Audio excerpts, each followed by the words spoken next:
साथियों नमस्कार, कैसे हैं आप सभी लोग। एक बार फिर से आप सभी का वेलकम है। और अब तो आप खुश होंगे, 2.5-3 साल से जिस चीज का इंतजार कर रहे थे बीपीएससी टीआरई 4.0 का, वो आपके सामने आ चुकी है। थोड़े से बदलाव हैं, प्री एग्जाम होगा, मेंस होगा।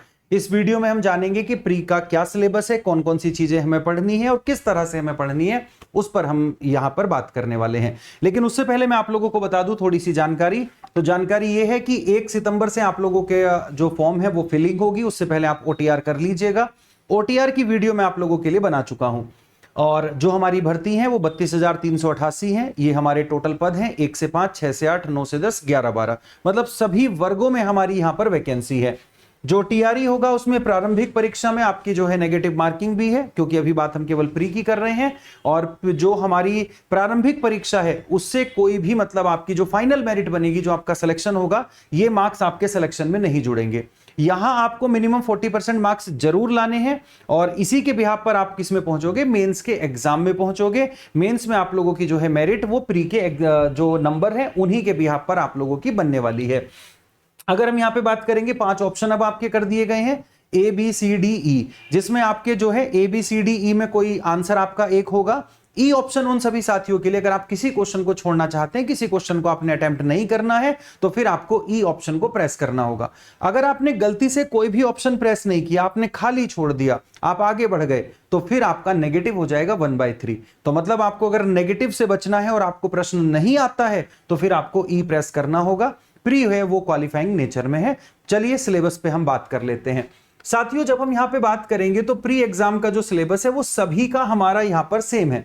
मतलब आप 1 से 5 वर्ग में है, मतलब आप 6 से 8 में है, 9 10th वर्ग है आपका, या 11 12th में आपका कोई भी वर्ग है, कोई भी सब्जेक्ट है, सभी के लिए जो प्री एग्जाम होगा वो आप लोगों का सेम होगा। बस हो सकता है कि आपका एग्जाम अलग अलग दिन हो जाए, अलग अलग शिफ्ट में हो जाए, लेकिन आप लोगों का जो एग्जाम होगा वो सबका सेम होगा। ध्यान में रख लीजिएगा, ठीक है। ये सारी बातें आपको नोट करनी है। क्या क्या पूछा जाएगा, तो हम समय सामयिक घटनाएं मतलब करंट अफेयर की बात कर रहे हैं। करंट अफेयर आपको नेशनल लेवल पे देखने को मिलेगा, करंट अफेयर आपको इंटरनेशनल लेवल पे मिलेगा, और बिहार का करंट अफेयर तो हमें पढ़ना ही है। तो तीनों चीजें हम यहां पे पढ़ेंगे। नेशनल में बिहार भी कवर हो जाएगा, अन्य स्टेट भी कवर हो जाएंगे, और इंटरनेशनल ये सारे करंट अफेयर हमें पढ़ने हैं। जैसे इंपॉर्टेंट अवार्ड हो गए हमारे, जैसे स्पोर्ट्स के क्वेश्चन हो गए, समिट के क्वेश्चन हो गए, साइंस टेक के क्वेश्चन हो गए, इंपॉर्टेंट बुक्स हो गई, बहुत सारी चीजें हैं जो हमें यहां पे पढ़नी है। और करंट के साथ करंट का जो स्टैटिक पार्ट होता है वो भी। अब कितना पढ़ना है उस पर चर्चा कर लेते हैं। तो 2026 का तो कंप्लीट करना है, मतलब 2026 का कंप्लीट हमें यहां पर पढ़ना पड़ेगा। लेकिन कुछ सेलेक्टेड चीजें जो हैं वो 2025 की भी पढ़नी पड़ेंगी।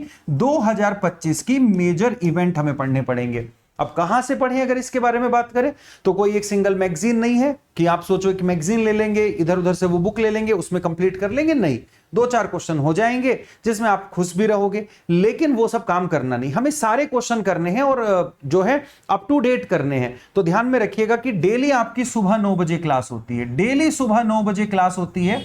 सेम चैनल पर आप देखेंगे, अड्डा 24/7 टीचिंग एग्जाम्स पर आप आएंगे। डेली सुबह 9 बजे मैं क्लास लेता हूं, उस क्लास में आएंगे, करंट अफेयर को देखेंगे और वहां से सारी तैयारी आप अपनी कर लेंगे। 19 अगस्त से आपकी जो क्लास होगी उस क्लास से देखना आप स्टार्ट कर देंगे और सारी क्लासों को बढ़िया तरीके से आप लोग कर लेंगे। कोई दिक्कत, कोई परेशानी इसमें नहीं होनी चाहिए। करंट अफेयर की आपकी जो प्रॉब्लम है वो दूर हो गई। इसमें नए के साथ साथ पुराना भी मैं कवर कराऊंगा, याद रखिएगा। आगे बढ़ते हैं तो भारत का इतिहास पूछा जाएगा, history of India. History of India में तीनों पूछे जाएंगे, मतलब एंशिएंट भी पूछा जाएगा, मेडिएवल भी, मॉडर्न भी। हालांकि मॉडर्न हिस्ट्री में भारतीय राष्ट्रीय आंदोलन को अलग से मेंशन भी किया गया है, लेकिन जब भारत का इतिहास लिखा है तो हम सारी चीजों को पढ़ के चलेंगे। एंशिएंट भी पढ़ेंगे, मॉडर्न भी पढ़ेंगे, मेडिएवल भी पढ़ेंगे। अगर हम पुराने टाइम की बात करूं, मैं पुरानी बात करूं, मेंस की बात करूं, तो मेंस में जो पैटर्न है वो पुराने वाला पैटर्न है, टीआरई 1 2 3। और टीआरई 1 2 3 में अगर आपने देखा होगा तो ज्यादातर केवल इंडियन नेशनल मूवमेंट के क्वेश्चन आते थे, 40 क्वेश्चन में होते थे। अब क्वेश्चन 100 हो गए हैं, तो आपको एंशिएंट, मॉडर्न, मेडिएवल ये तीनों आपको पढ़नी पड़ेंगी। जिसमें मेडिएवल में अगर हम बात करेंगे तो मुगल काल हो गया हमारा, या फिर दिल्ली सल्तनत हो गई, या उन किससे जुड़ी कुछ किताबें हो गई। फिर हम मॉडर्न में जाएंगे तो 1857 की क्रांति, या उससे पहले यूरोपीय कंपनियों का आगमन हो गया, एंड तक हम पढ़ेंगे 1947 तक, जब तक भारत आजाद नहीं हो जाता। एंशिएंट में अगर हम चलेंगे तो पुराने जो वंश थे हमारे, कुषाण वंश हो गया, कनिष्क वंश हो गया, राजचोल वंश हो गया, वो सारे वंशों के बारे में हम जो है यहां पर पढ़ेंगे। बुद्धिज्म, जैनिज्म हो गया, वैदिक काल हो गया, महाजनपद हो गए, तो वो सारी चीजें हमें यहां पे करनी होंगी। जिस तरह से बीपीएससी का सिविल सर्विस का एग्जाम होता है वहां पे चीजें पूछी जाती हैं। ज्यादातर चीजें यहां पे भारत का इतिहास लिखा है, लेकिन इसी के साथ साथ में बिहार के इतिहास की प्रमुख विशेषताएं, तो बिहार के इतिहास को पढ़ना है। और यहां पे प्रमुख विशेषताओं से अगर मैं जोड़ूं तो बिहार का आर्ट एंड कल्चर से हम यहां पे जोड़ देंगे। बिहार की जो कल्चर है, बिहार की जो आर्ट है, बिहार का जो इतिहास है, वो यहां पे स्पेशल मेंशन करना होगा। स्पेशल मेंशन होके यहां पे पढ़ा जाएगा, ध्यान में रखिएगा।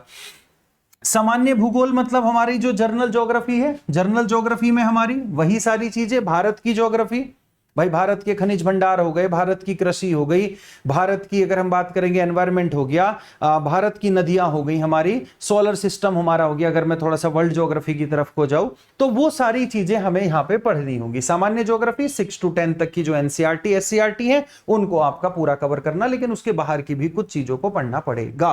तो ये हमारी यहां पे ज्योग्राफी होगी। इनके डिटेल में आप लोगों के जो है टॉपिक्स भी आप लोगों के साथ डिस्कस करूंगा। बिहार की प्रमुख भौगोलिक परिदृश्य, अब ज्योग्राफिकल फीचर भी बिहार के पढ़ने पड़ेंगे। अभी ऐतिहासिक फीचर पढ़ रहे थे, अब ज्योग्राफिकल फीचर।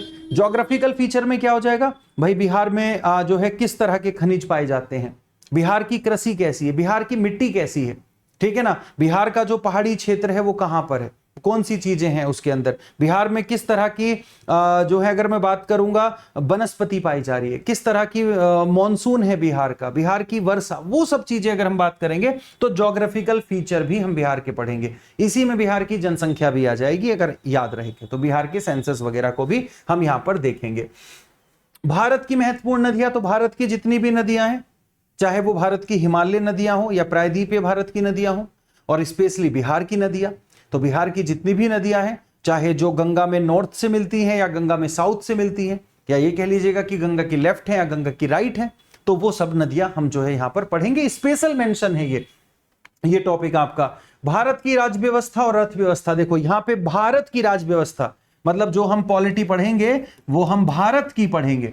हमारा संविधान कैसे बना, संविधान की कौन कौन सी चीजें, संविधान के फीचर्स क्या हैं, संविधान की सोर्स क्या है, संघ और उसका क्षेत्र कौन सा है, नागरिकता वाले, फंडामेंटल राइट, फंडामेंटल ड्यूटी, राष्ट्रपति, उपराष्ट्रपति, प्रधानमंत्री, विधानसभा, विधान परिषद, संसद, भारत का judiciary system, supreme court, high court, session court, ये सारी चीजें, कैग कौन है, election commission of India, UPSC, PSC, ये सब हम पढ़ने वाले हैं। अर्थव्यवस्था, इकोनॉमिक्स, भारत की अर्थव्यवस्था, जीडीपी, नेशनल इनकम, हमारी भारत के जो पंचवर्षीय योजनाएं चलती थी, अभी नीति आयोग है, कौन कौन सी रिपोर्ट है, भारत की जीडीपी क्या चल रही है, वो सब, और उसमें बिहार के रेस्पेक्ट में भी चीजें करनी पड़ेंगी।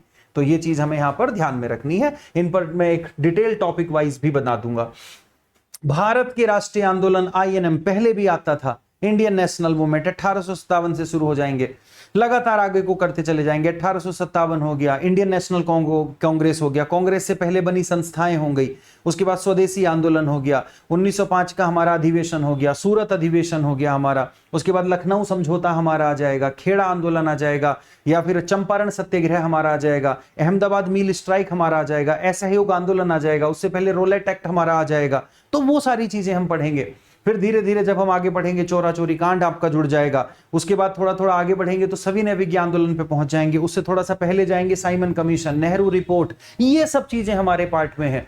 उसके बाद थोड़ा सा और आगे को बढ़ेंगे तो मौलिक अधिकारों को किस तरह से अपनाया गया, 1934 का जो कांग्रेस का अधिवेशन था, 1936 का कांग्रेस का अधिवेशन था, 1939 का अधिवेशन, 1940 का अधिवेशन, उसके बाद अगर हम बात करेंगे 1942 में क्विट इंडिया मूवमेंट, धीरे धीरे क्रिप्स मिशन हमारा हो गया, कैबिनेट मिशन हमारा हो गया। तो उन सब चीजों पर हम धीरे धीरे आगे बढ़ेंगे। भारत की आजादी हो गई, तो वो सब चीजें, फिर उसमें बिहार का क्या योगदान है, चाहे वो मुंगेर से जुड़ा होगा, चाहे वो पटना से जुड़ा होगा, चाहे वो जगदीशपुर से जुड़ा होगा, तो वो सारी चीजें हम यहां पर जो है करने वाले हैं। इस तरह से हम उन चीजों को रखेंगे। उसके बाद आगे सामान्य मानसिक योग्यता, जनरल मेंटल एबिलिटी, जिसमें रीजनिंग आपको पूछी जाएगी, बट बहुत नॉर्मल सी। आप नॉर्मली एग्जाम की तैयारी करते हो तो वहां पे आपको रीजनिंग थोड़ी थोड़ी, कोडिंग डिकोडिंग, नंबर सीरीज, हो सकता है कोई मैथ का क्वेश्चन भी इसके अंदर आपको डाल दिया जाए, क्योंकि मेंटल एबिलिटी है तो रीजनिंग की तरफ जा रहा है, बट फिर भी वो 1-2 मैथ का क्वेश्चन डाल सकते हैं। तो ये चीज आपको यहां पर करनी है, ये सब चीजें आप लोगों को जो है यहां पर करनी होगी, इन सभी चीजों पर फोकस करना होगा। करंट अफेयर के लिए डेली सुबह मेरी क्लास चलती है 9 बजे, और जीके जीएस के लिए मेरी क्लास की टाइमिंग 4 बजे है। इन दोनों टाइमिंग को ध्यान में रख लीजिएगा, दोनों टाइमिंग आपके लिए बहुत जरूरी है। पेड बैचेस में आपको जुड़ना है तो टीचिंग एग्जाम का महापैक है, आपको प्री में लोगे, फिर एक बार मेंस बैच को लोगे, टीचिंग एग्जाम का महापैक लोगे तो उसमें सारी चीजें आप लोगों की जो है वो आपको मिल जाएंगी। अड्डा 24/7 की एप्लीकेशन डाउनलोड करोगे, एप्लीकेशन डाउनलोड करने के साथ ही आपको क्या करना होगा, आप सबसे पहले जब जाओगे तो अड्डा 24/7 पर जब आप जाओगे, अड्डा 24/7 पे जाने के बाद ऑल एग्जाम है, टीचिंग एग्जाम का महापैक है। टीचिंग एग्जाम के महापैक में आपको सारे बैच मिलते हैं। तो अभी आप यहां पर देखोगे तो मोर ऑफर में जाओगे, मोर ऑफर में जाने के बाद Y177 आप यहां पे कोड लगा दोगे तो आप लोग जो है इसको ले सकते हैं। केवल प्री का बैच चाहिए तो नीचे कमेंट कर देना, मैं आपके लिए एक प्री का स्पेशल बैच लेकर के आ जाऊंगा। तो मिलते हैं प्यारे साथियों, तब तक के लिए tata bye bye, take care, जय हिंद जय भारत। फिर भी कोई डाउट अगर आपका रह गया होगा तो आप नीचे कमेंट कर सकते हैं। जय हिंद।